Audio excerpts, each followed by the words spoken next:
Hello, everybody. Thank you so much for joining us today for our webinar. My name is Raj. I will be taking you through the webinar shortly. Lori is one of our co-hosts, just having some issues with the audio, but I'll go ahead and get started. And then Lori's going to be sharing some survey screens as we go through today. So welcome everyone to Soothing Your AP Pain Point with Sage AP Automation. We're going to explore some of the most common pain points in accounts payable. That's the webinar bit. And then we're going to show you a quick demo of Sage AP Automation and explore how our great features act as a remedy to those aches and pains. And that's going to be the demo bit. I'm going to turn my camera on for a little bit here, and then we'll turn it off again afterwards once we hop into the demo piece. So again, my name is Raj. I'm an account executive here at Quadient AP, and we work with Sage AP Automation. I'll be your host today, and I'll be taking you under the hood of our automation software later on in this session and showing you how it can help optimize your AP workflows. There's a Q&A at the end, so if you have any questions, feel free to drop them in the chat below, and I'll address them when we get there. So nice to meet you, everybody. We'll get started right now.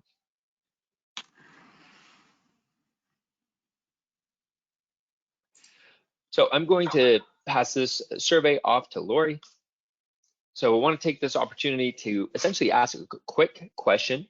How many invoices do you process every month? So you can post your answers in the chat. We'll just hang tight here for a minute. Can you hear me?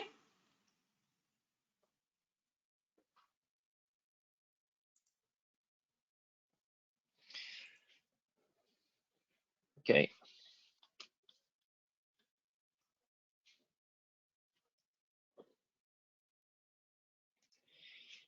And we're starting to see the results here. Okay, so about 17% are doing around 76 to 150. About another 17% are doing 150 to 300. And we see about 50% of you attendees are processing around 300 to 500, and then another 17% processing 500 plus. So whether you're processing in the low end from 70 to 150 or in the high end when you're starting to go up above 500, which is where we normally see accounting teams feeling a pinch. But we've seen it even on the low counts that invoice teams can start to AP teams can start to feel a bit of a pinch when those invoice counts increase, whether that's data entry, approval follow-ups. So we're going to go through and show how we can help your AP team with these common pain points.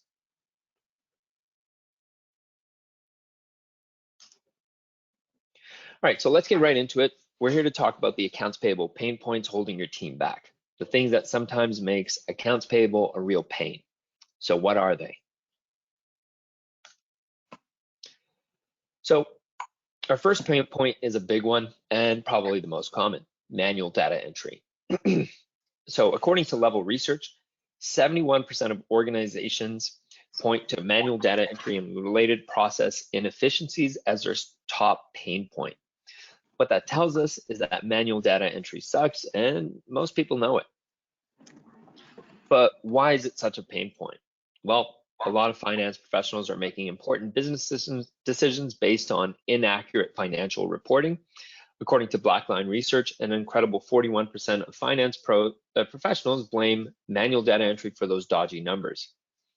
Another 57%, according to Sage Research, has shown that accountants spend most of their time entering data, leaving little room for anything else.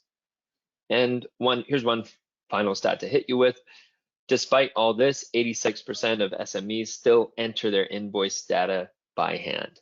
So again, manual data entry is a major problem, yet little is being done about it.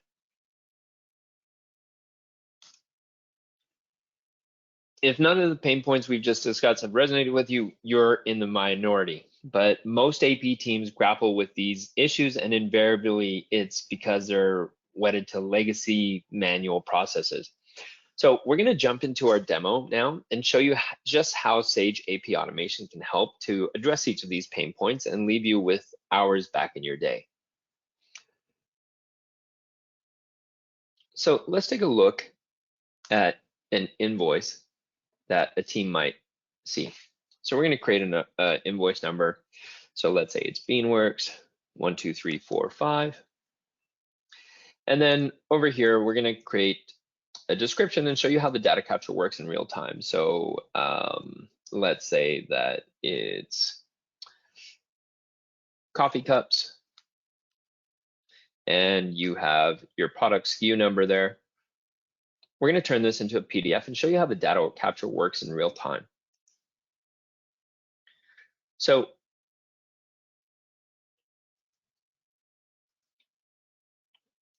our system is going to take that invoice, and whether it comes in through email or through paper, we can get it into our system. If it's an email, we're going to create auto forwarding rules and we're going to pull it into our system automatically. If it's a physical copy that your team is getting in of an invoice, that's not a problem. You can batch scan them, whether it's one or multiple, and our system can separate them after they're scanned in.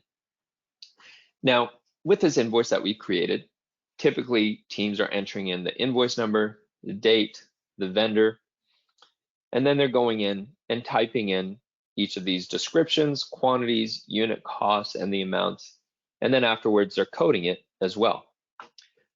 Now, you times that over the amount of invoices you're processing. Again, whether it's 100, 200, or 500 plus, that can add up. And most accountants, as we mentioned, are spending a majority of their time doing these tedious tasks. So now this invoice has been pulled in. Let's show you how we did with the data capture. Afterwards, it's going to flow into the invoice module here, and it's going to flow into this new tab. And as we can see, it's right over here, sitting at the top of our queue. Let's see how we did with the data capture.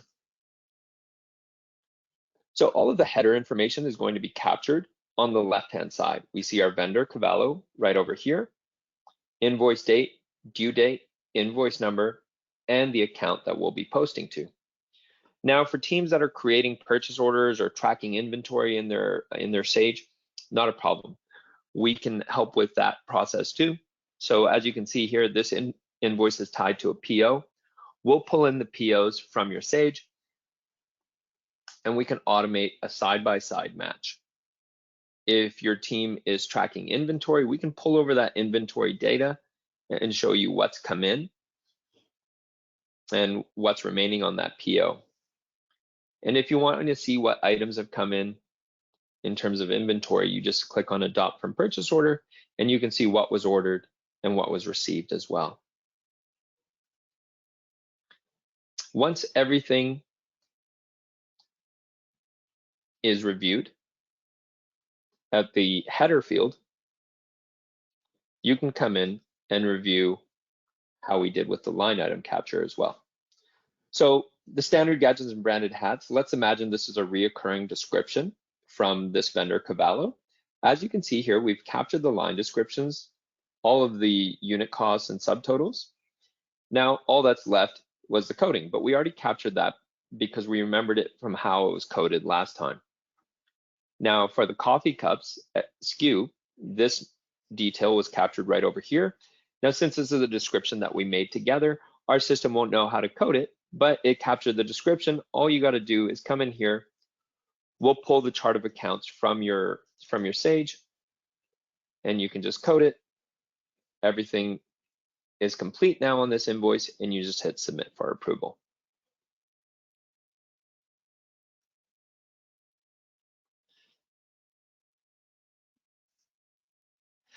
So now let's explore our second pain point, the approval process. So if you spent days knocking down doors and chasing signatures, you're not alone. We've surveyed over 200 AP professionals and found that they spend on average 20% of their time managing approvals. Add to that the time spent on the manual data entry, and we're up to 77%. We're running out of the day already.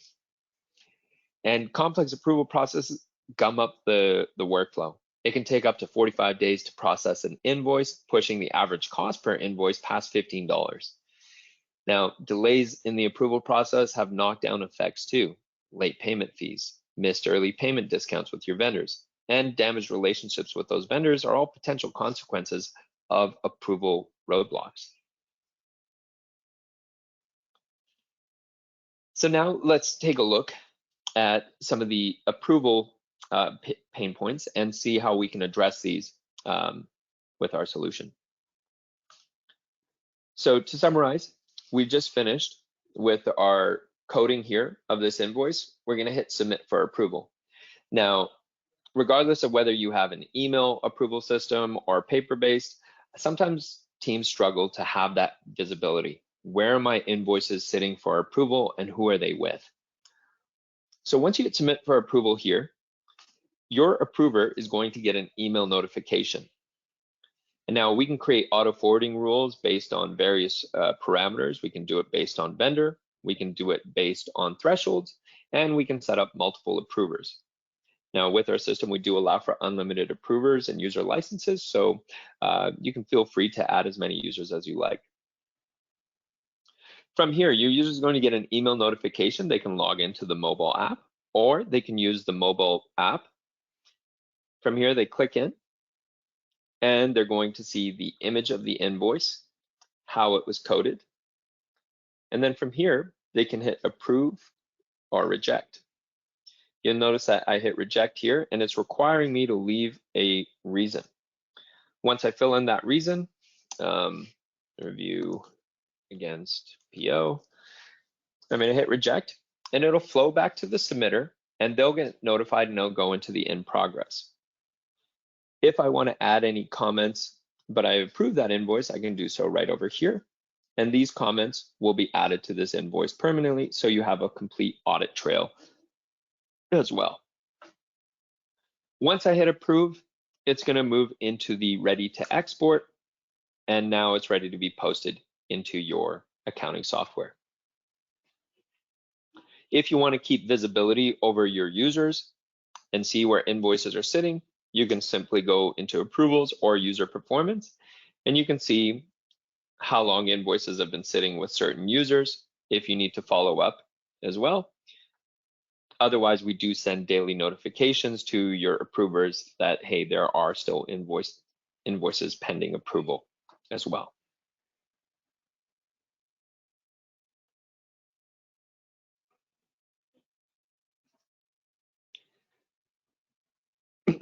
All right, now let's consider our final AP pain point, a lack of data visibility and reliability. So as it stands, finance executives are not confident in the accuracy of their cash flow data. According to Blackline, 49% multiple issues with data accuracy, while an incredible 98% think they could have more confidence in their data visibility.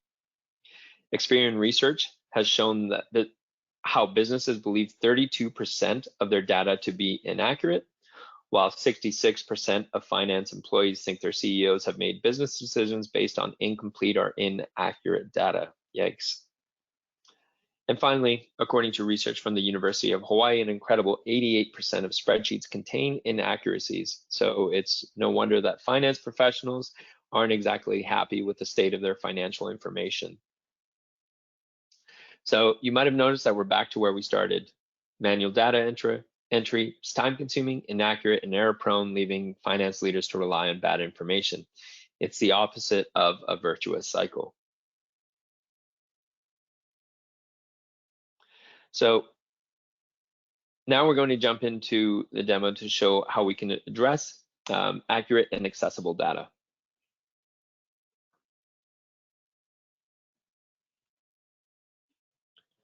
So once an invoice has been posted into your Sage, you'll have a complete historical database and easy access to all of your invoices.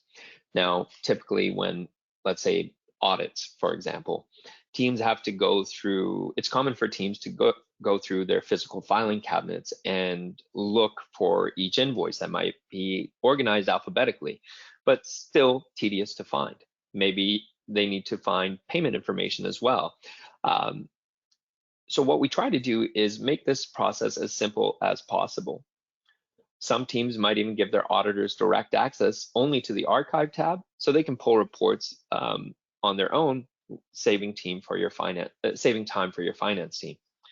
Let's run a report here and show you how quickly and easily we can do that. First thing we're going to do is we're going to select from this org chart, and we're going to select our entity. We're going to say Green Bean Co. From here, we want to look at exported invoices. And then from here, we can apply as little or as many filters as we like so we can get really granular with our searches. So for this one, we want to look it up based on vendor. As soon as I select vendor, when I click back in there, it's going to pull all my vendors in Sage, and I can run a report on anyone that I choose to. So let's say I wanted to run a report on ABC Furniture. Again, from here, I can apply more filters if I want and do quick searches. Now, this hasn't, I didn't apply a timing or date filter on this, so it's showing me all the invoices from this vendor from the last 7 years. I'm going to run a report on them. So I'm going to hit report, filtered, generate PDF.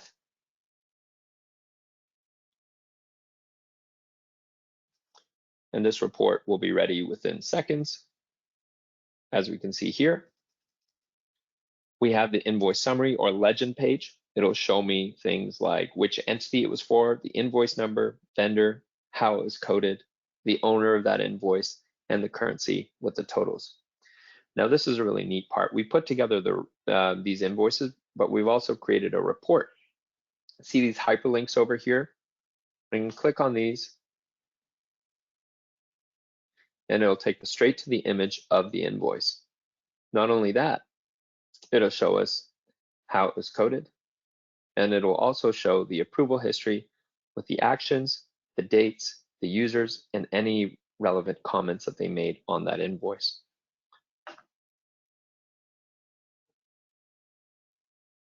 Now let's head back into the Deminar.